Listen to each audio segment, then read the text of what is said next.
Nadie nos enseña a decir que no, ni nos enseña a poner límites, ni nos enseñan a mandar la mierda de una forma educada. Hasta que aparece Alba Cartalda con este librazo. Imagínense que tuve la oportunidad de conocerla en Bogotá y tengo una entrevista sobre cómo podemos ponerle límites a los niños sin culpa. Les enseñamos qué son los límites, que no solamente es decir que no y ya, sino cómo estructuramos su mundo y cómo nuestro vínculo con ellos se puede reforzar o volver mucho más potente gracias a los límites. Escúchense la entrevista porque ella es una persona súper especial para que le pongan mucha atención. Oye, Alba, muchas gracias por este libro. O sea, yo soy psicólogo y neuropsicólogo, trabajo mucho con niños, con familias, y mi trabajo todo el tiempo es enseñarle a los niños, a las niñas, a los papás, pues a poner límites, a que realmente sepan decir que no, a que decirle sí, y tu libro se me está volviendo mi nuevo manual. Qué Entonces, bueno. espectacular, Muchas espectacular. gracias. Gracias, gracias por ese libro que nos regalas en un momento que es muy importante, Mm. ¿no? Sí, bueno, yo creo que siempre ha sido importante, pero Ujú. creo que estamos en un punto en el que pues, cada vez necesitamos poner más límites a más cosas, ¿no? Y sobre todo, pues imagino que en tu ámbito lo debes ver a menudo, ¿no? De padres a hijos, porque los hijos cada vez tienen más Ujú, estímulos, ujú. entonces qué importante que aprendamos a poner límites. No, totalmente. Hay un concepto que me encantó que pones de poner límites desde el mapa mental del otro. Ujú, Y yo creo que podría ser más intuitivo hacerlo de adulto a adulto, ujú. pero ¿cómo lo consideras tú con los niños? Es decir, ¿cómo mostrarle a un papá, decirle, a ver, vamos a ver cómo es el mapa mental de tu hijo para que le puedas poner este límite? Porque normalmente pasa lo contrario, que lo pones ahí como un error, como no trates al otro como no te gustaría que te traten a ti. Claro, imagínate si los Ujú. adultos tratáramos a los niños como nos gusta que nos traten a nosotros, ¿no? Exacto. Sería muy poco efectivo. Tenemos que tratar a los niños como a los niños les gusta Ujú, ser tratados. ujú. O de una manera que el niño entienda por qué se le está poniendo ese límite o por qué se le está diciendo que se comporte de una determinada manera, ¿no? Entonces, qué importante que un papá o una mamá sepa o entienda que su hijo tiene un mapa mental distinto al de un adulto y por lo tanto para darle una explicación o para marcarle un límite, no lo puede hacer de la misma manera como si Ujú. lo hicieran un adulto. No se puede frustrar porque su hijo no entienda esta explicación que le está dando, que quizás es una explicación que le daría pues a una persona de su misma edad. No, Ujú. estamos hablando con un niño, con otro tipo de conocimiento, con otra manera de entender el mundo, con otras aspiraciones, con otras cosas que Sí, les claro. gusta, motivaciones, ¿no? Sí, porque muchas veces lo que se ve es o que los padres intentan imponerle su propio mapa mental a sus hijos, Ujú, o que no saben. Pero ¿qué le digo? ¿Cómo le digo que no? Siento culpa. ¿Cómo trabajar la culpa de las familias al ujú. momento de ponerle límites a los chiquis o a los adolescentes? Ujú. Claro, yo creo que es importante que la culpa se reduce mucho cuando uno entiende y realmente siente que lo que está haciendo es un bien para la otra persona Ujú, o es un bien para la relación, ujú. ¿no?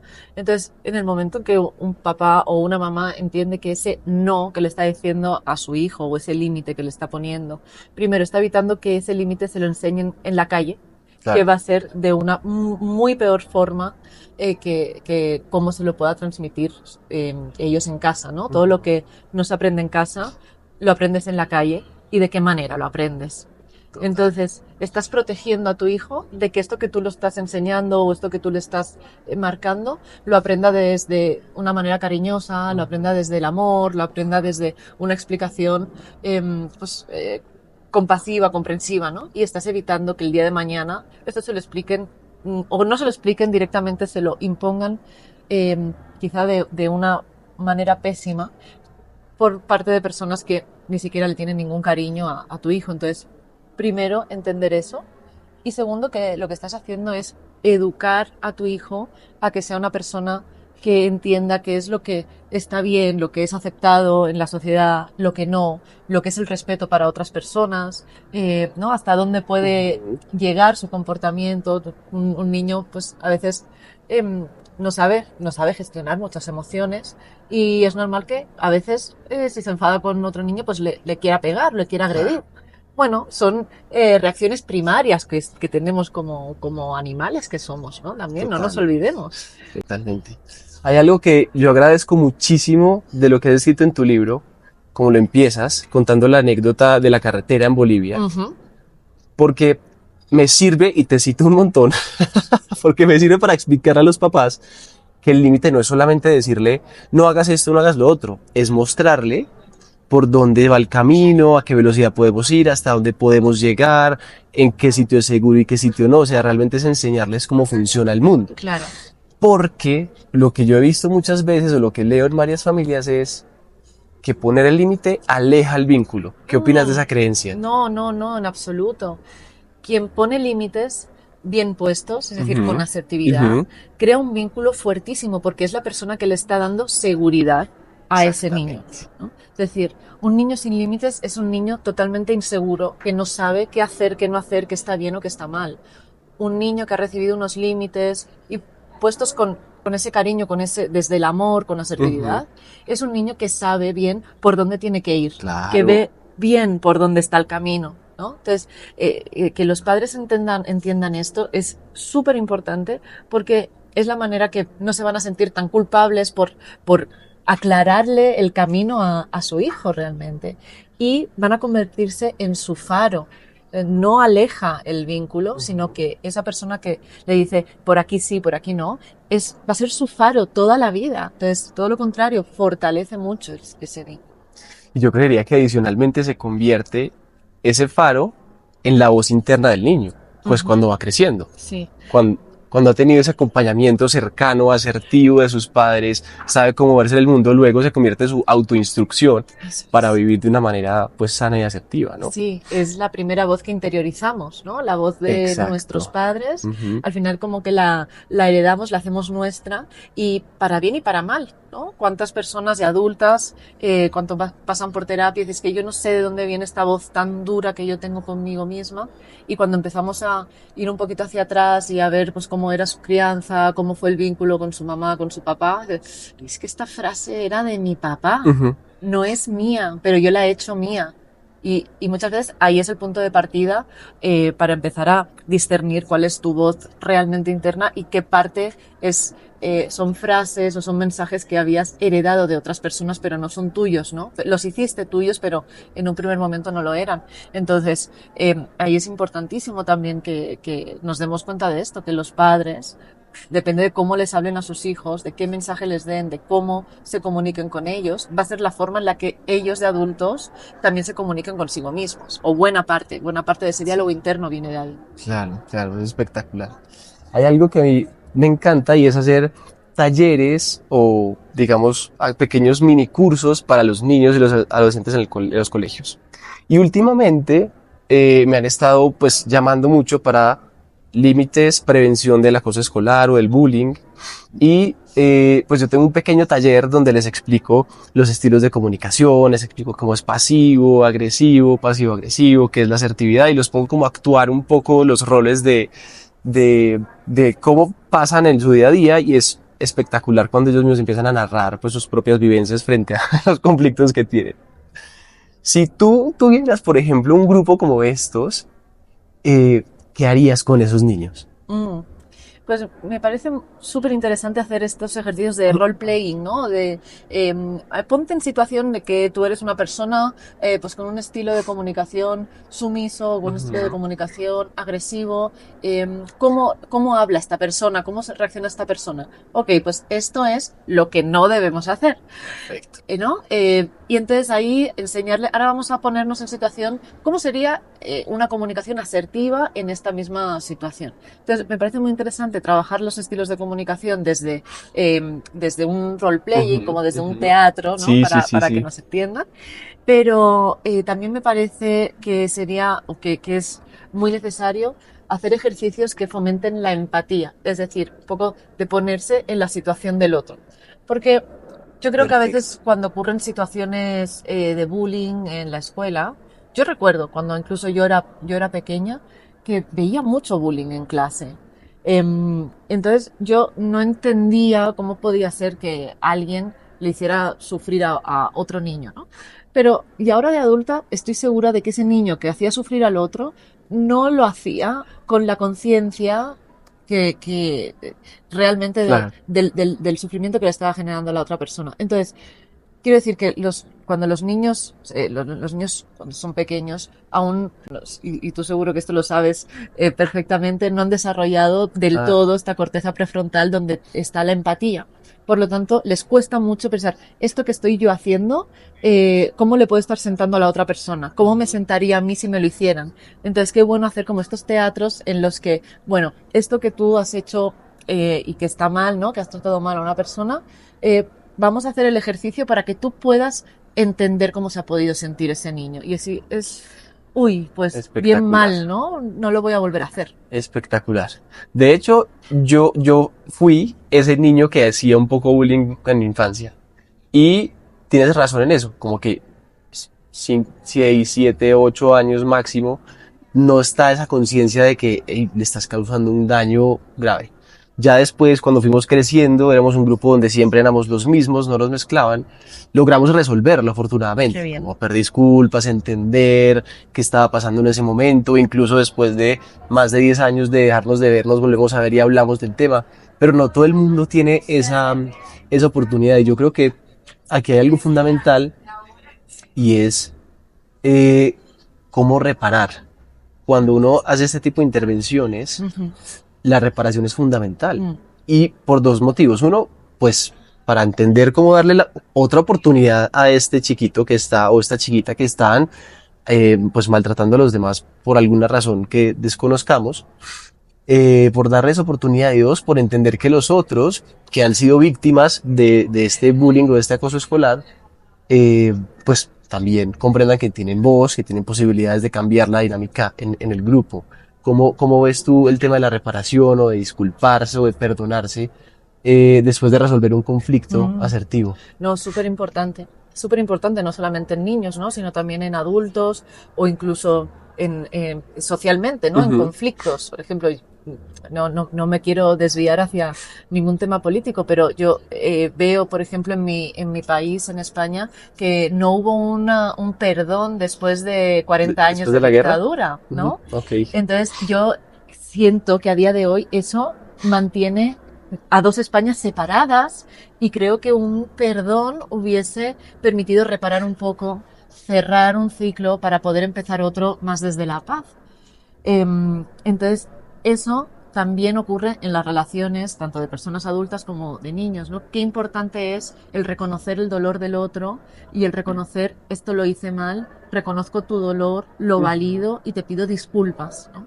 Eso me parece importantísimo. Totalmente. Y eso nos da pie a luego crear esa dinámica que sea mucho más objetiva frente Ujú, a equipo de ujú. trabajo, equipo de estudio, donde ya las personas, los niños, los adolescentes, quien sea, entienden que resuelven ese conflicto, que pueden seguir hablando, poniéndose límites, diciéndose que no, pidiendo disculpas y construir, porque cuando queda eso sin resolver, como el ejemplo que ponías de España, seguramente es muy poco objetiva en muchas decisiones frente al elegir o no un mandatario, por ejemplo. Claro, claro, deja mucha marca, deja una herida abierta, ¿no? Yo siempre hago un poco la analogía con las heridas que podemos ver en Ujú. nuestra piel. Cuando una herida está abierta, em, claro, emocionalmente no la vemos, ¿no? Pero cuando uno tiene una herida abierta, si alguien nos viene a hacer una caricia, Se siente, se siente doloroso y entonces tienes una reacción no propia de que alguien te haya hecho una caricia, sino de alguien que te ha hecho daño, ¿no? Entonces, para que alguien te pueda volver a acariciar, esa herida se tiene que sanar, se tiene que volver una cicatriz que ya no duela tanto. Y ese proceso se inicia muchas veces con un perdón. Hay veces que nunca llega ese perdón de la otra persona, pero también nosotros podemos llevar a cabo ese proceso interno de perdonar para que nosotros no sigamos cargando con ese dolor que es el mantener rencor con una persona, ¿no? Al final, cuando no perdonamos o cuando tenemos rencor hacia alguien es como un veneno que ha creado otra persona, pero que lo tomamos nosotros mismos y al final nos duele a nosotros. Entonces, si podemos facilitar ese proceso de sanar y se puede pedir perdón y podemos ahí empezar a un proceso más rápido de sanación, nos va a permitir también pues tomar las decisiones de una diferente manera, sentirnos más alivianados de dolor. Claro. Y ese perdón es vital que sea de una manera asertiva, Ujú. porque existe el perdón pasivo-agresivo. También, sí, pero eso no es perdón, claro. No es Y perdón ocurre real. mucho, ¿eh? Ajá. Ocurre mucho. Bueno, si te ha molestado, bueno, lo siento. No, no, eso no Exacto, es un perdón. exacto. Eso Ah, no como te es. molesta tanto, Sí, sí. Bueno, si ¿qué? quieres que te pida perdón, te pido perdón, pero no, no, no, no, eso no es un perdón. Eso no es Exactamente. un perdón real. Es más asumir la responsabilidad de que realmente hicimos daño y comprender cómo podemos repararlo, pero Eso asumir es. las responsabilidades de ambos. O como dirías tú que es un perdón más asertivo. Sí, realmente, o sea, tiene que ser un perdón porque yo he entendido que a ti algo te ha dolido, algo te ha hecho mal Ujú. y realmente siento que te sientas así por esto que yo he causado o que se ha generado, ¿no? Entonces te pido perdón desde mi más profunda honestidad y sin poner excusas, sin poner, bueno, si a ti te molesta, no, si a ti te molesta, no, disculpas, no sabía que te iba a hacer daño, o disculpas, me he Ujú. equivocado, ha sido un error mío, o no pensé bien lo que hacía y te pido perdón. Así, o sea, también es una muestra de seguridad en uno mismo, ¿no? Muchas veces el ego, el orgullo no deja pedir perdón y para mí el ser capaz de reconocer un error y mostrárselo a otra persona y pedirle perdón es una muestra también de seguridad en uno mismo, ¿no? De Claro, reconocer, claro, sí, me he equivocado, he hecho algo mal, lo reconozco, tomo responsabilidad en eso, ¿no? Que muestra también de madurez emocional con ello, hacer este gesto y sí, pedir perdón. completamente, completamente. A mí me gustaría pensar en una estrategia muy clara para que los papás logren ver como ese mapa mental de sus hijos al momento de poner límites o de solucionar algún conflicto. Ujú, Porque realmente yo creo que muchas veces nos cuesta como adultos lograr ponernos en situación de los niños o de los ujú, hijos. ujú, Porque intentamos siempre enseñar. ujú, Y es más desde el modelo y no tanto desde lo teórico de ujú, tienes que hacer esto, como si es tal cosa, entonces debes pagarlo así, sino más como desde cómo abrir ese mapa mental, cómo acercarse ujú. a reconocer ese mapa mental del otro. Mm. Mira, es muy importante conocer a los niños, ¿no? Que los papás conozcan bien a sus hijos, qué es lo que les gusta, lo que les emociona, lo que les genera tristeza.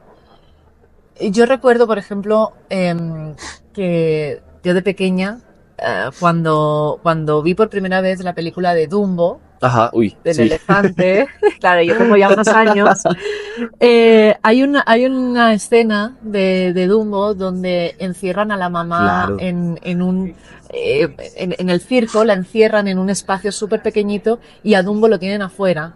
Y hay una escena muy triste donde, claro, Dumbo echa de menos a su mamá y la mamá Dumbo, y la única manera que tienen como de tener contacto es que la mamá saca su la trompa por trompita, sí, unas rejitas chiquititas, que es lo único que puede sacar, saca su ajá, trompa y ahí se tocan. Y yo creo que tendría 3 o 4 años y yo lloraba con es esa fuerte, escena, ¿no? Es fuerte. Claro, mi mamá vio que a mí eso me generaba una emoción, que yo entendía lo importante que era para un animal, en ese caso su mamá. Bueno, un día yo me dediqué a matar hormigas con el dedo. Mi mamá ahí me tenía que poner un límite. ujú, Entonces, en vez de reñirme, ¿no? y ponerme un límite, pues como quizá a muchas personas se le hubiera ocurrido, no vuelvas a hacer eso, o eso está muy mal. No, me hizo entender y me dijo, mi amor, estas hormigas pueden ser mamás también de otras hormigas. Y quizá wow, los hijitos de estas mamás van a decir, ¿dónde está mi mamá? ¿Por qué? Porque mi mamá sabía que yo claro, entendía que el vínculo entre un bebé y una mamá era algo importante, porque me había visto llorar con esa escena. Entonces utilizó eso que sabía que a mí me generaba una emoción para entender por qué yo no tenía que matar otros animalitos.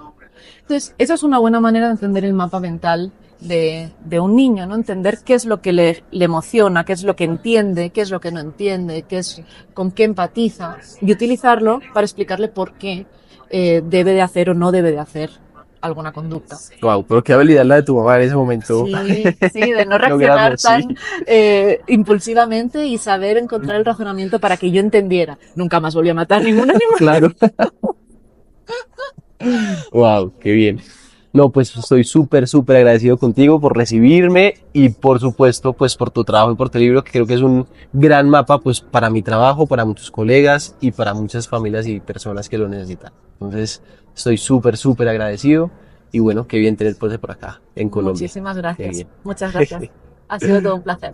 Muy bien, gracias por llegar hasta el final de este video. No olvides suscribirte a mi canal y escribirme cualquier comentario o pregunta que tengas sobre este video. Y nos vemos la próxima.